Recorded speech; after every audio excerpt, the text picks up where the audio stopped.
Reciban todos ustedes mi más cordial saludo.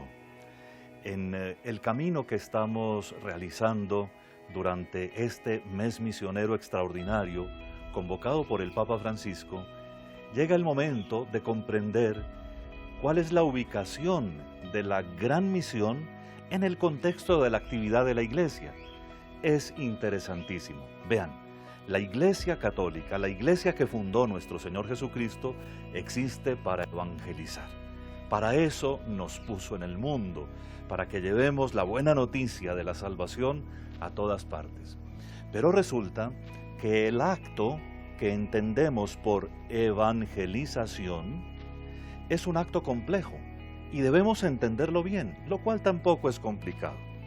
De hecho, para entender lo que es la evangelización, tendríamos que ver qué fue lo que hicieron los primeros, qué hicieron los apóstoles y los demás discípulos del Señor después de la ascensión, después de Pentecostés.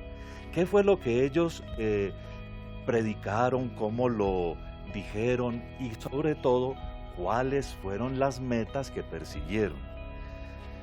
Poniendo todo esto como premisas, entonces podemos decirlo con claridad. Ellos se lanzaron a anunciar a todas partes a Cristo resucitado. Ellos estaban seguros que lo mejor que le había pasado al mundo y lo mejor que le podría pasar es la resurrección del Señor. Precisamente porque Él ha resucitado, todo ser humano tiene esperanza. Porque Él, siendo verdadero Dios, se hizo verdadero hombre y usó el camino humano para revelar la grandeza de Dios, porque Él, por el camino de nuestra muerte, nos dio la salvación y resucitando nos ofreció una vida nueva. Por eso es posible que todo ser humano alcance de verdad la gracia de la verdadera alegría. Y eso es lo que fueron a contar, de muchas maneras, de muchas formas. Lo importante era que se reunieran, porque la iglesia es el cuerpo de Cristo. Y si se congregan en la iglesia, viven de Cristo, ¿verdad? Como el cuerpo vive de la cabeza, los cristianos viven de Cristo. Y eso es supremamente importante. Entender eso es entender lo que es la evangelización, pero sigue siendo todavía un proceso que entenderemos mejor cuando vemos que, primero, estos apóstoles y discípulos fueron a lugares que no conocían y a otros también conocidos. Y allí, precisamente en lugares conocidos, en las sinagogas, comenzaron a hablar de todas estas cosas. La palabra, esa que predicaban ellos, precisamente porque venía de Dios, obraba cosas en los corazones. Ellos se daban cuenta de esto y cuando trataban entonces de reunir a la gente para seguir hablando de aquello que les había interesado, comenzaba el camino. Un camino en el que poco a poco explicaban distintas cosas del misterio de Cristo. Un camino que tenía que ver también y de manera muy especial con las parábolas de Jesús, con otras enseñanzas suyas y en fin, con todas esas cosas que enseñaban a vivir de una manera nueva. Después de todo esto, los bautizaban y ya bautizados los reunían en comunidades y esas comunidades, precisamente porque eran de algunos que se sentían llamados por Dios y elegidos para vivir esta vida nueva, se llamaron iglesias. Iglesia quiere decir elegida, convocada, reunida. Pues bien, las pequeñas comunidades que nacieron al principio comenzaron a crecer y a madurar. ¿De dónde sacarían Pablo y Pedro y los demás, los primeros obispos? De esas comunidades. Y vean, las comunidades maduraban y madurando las personas crecían. Dentro de ellas se constituían algunos que querían trabajar por los pobres, otros que querían ayudar a los enfermos, otros que querían leer dentro de la liturgia, las lecturas que ya existían. Se comenzaron a coleccionar las cartas de Pablo, como tal vez ustedes lo recuerdan muy bien. Y cuando estos distintos servicios que se prestaban dentro de la comunidad comenzaron a especializarse, también surgieron los ministerios, los servicios de los sacerdotes, de los diáconos y por supuesto de los apóstoles que nunca se perdieron. Los apóstoles comenzaron a dejar sucesores. Ellos son los obispos. Y este es el camino por el cual comenzó a ser evangelizado el mundo.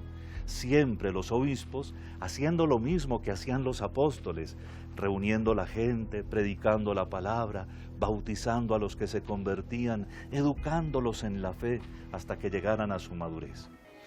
La evangelización es todo ese proceso. Y hoy en día, cuando hablamos de misión, hablamos de evangelizar. Y por lo tanto, una misión no se acaba en sí misma. Esa es la peculiaridad de nuestra gran misión de este mes misionero extraordinario, que no se va a agotar, no se cierra un día, no tiene una clausura, y aunque tengamos alguna celebración solemne, es para seguir el proceso, el mismo de los apóstoles y el que hacemos en el día de hoy todavía. Cuando hace un poco más de 50 años, todos los obispos del mundo se reunieron en Roma, en el gran sínodo, la gran experiencia de congregación para reflexionar sobre la Iglesia que se llama Concilio Vaticano II, al pensar en la actividad misionera de la Iglesia, pensaron en esto que les estoy contando en este momento. Y hay un documento del Concilio Vaticano II que se llama el Decreto sobre la actividad misionera de la Iglesia, o en latín Ad Gentes, hacia las gentes, hacia la multitud, que vale la pena conocer. En los números 10 a 18 nos narra cómo es la misión que la Iglesia Católica quiere hacer hoy en los lugares donde no se conoce a Cristo. Todo comienza por la llegada de los misioneros a ese lugar y por hacer presente la caridad de Cristo. Las cosas comienzan a darse cuando por el diálogo, por las relaciones fraternas, uno se va haciendo amigo de las personas, comienza a compartir con ellos la vida, las experiencias, comienza, en fin, a abrirle espacios a la palabra de Dios, hasta cuando se puede predicar explícitamente. Y llega ese día, llega de verdad el día en que podemos decir por qué vivimos así, cómo es nuestro estilo de vida, qué queremos, cómo queremos hacer las cosas, y cuando llega ese momento, entonces hablamos del proceso que arranca. En ese documento que les estoy refiriendo, todo sigue luego con la formación de las personas para el bautismo. Esa formación es la que se llama propiamente catequesis, y lleva a la gente del primer conocimiento de Cristo Jesús a un conocimiento mucho más profundo, no solo de nuestro Señor Jesucristo, sino de todos sus misterios, de lo que es la Iglesia, lo que son los sacramentos, por supuesto de la Trinidad Santísima que nuestro Señor Jesucristo nos reveló, y de todos los otros misterios de nuestra fe. Si la gente se ve ya lista y preparada, se bautiza y entra a conformar la Iglesia con sus distintos servicios, funciones y ministerios.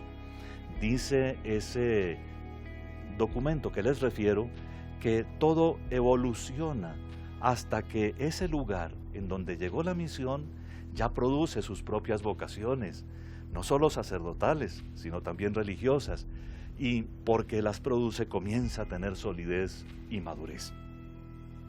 Eso es la misión. Esa es la evangelización como proceso.